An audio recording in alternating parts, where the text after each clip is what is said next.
Je m'appelle Chergué, je suis de formation ingénieur agronome. Je viens d'adhérer à l'IPAR, à l'initiative prospective agricole et rurale, motivé par donc, ce que je connais de l'IPAR, son action comme think tank au Sénégal et son efficience dans le partenariat. J'étais impressionné par le rapport moral du président qui, compte tenu des enjeux de l'agriculture, la plupart, l'objectif principal est d'apporter notre contribution aux grands enjeux du développement rural et de l'agriculture.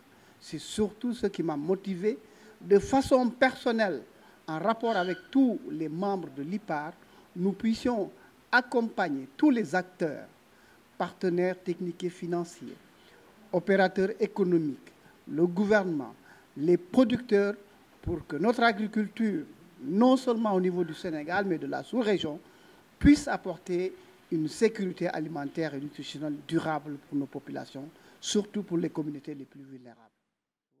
Je m'appelle Eric Hazard, je fais partie du nouveau bureau qui vient d'être élu pour les 3 années qui arrivent pour continuer à faire grandir l'IPAR. Je serai le nouveau secrétaire général pour ces 3 années qui viennent.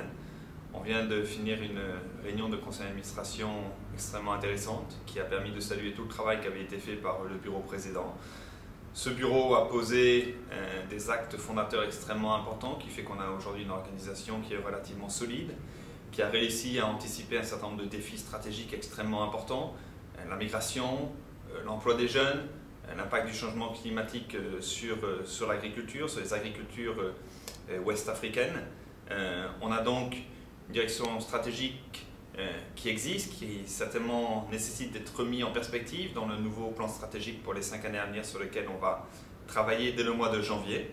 On a aussi certainement besoin de consolider l'équipe qui existe et les capacités de l'organisation, mais aussi de renforcer la communication de l'IPAR, la communication interne, la communication externe aussi, pour que l'IPAR soit un acteur clé des débats sur l'avenir des agricultures sahéliennes, l'avenir des agricultures ouest-africaines.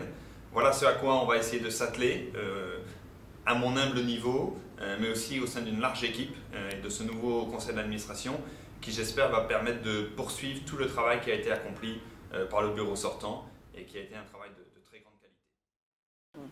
C'est Mme Badiane Aminata Niane. Je viens juste d'être élue président du conseil d'administration de l'IPAR. Je m'en réjouis et puis félicite tout le monde, surtout l'ancien bureau, notre président Bachir, qui a fait quand même un énorme travail. Donc, je vais être présidente pour les 3 prochaines années.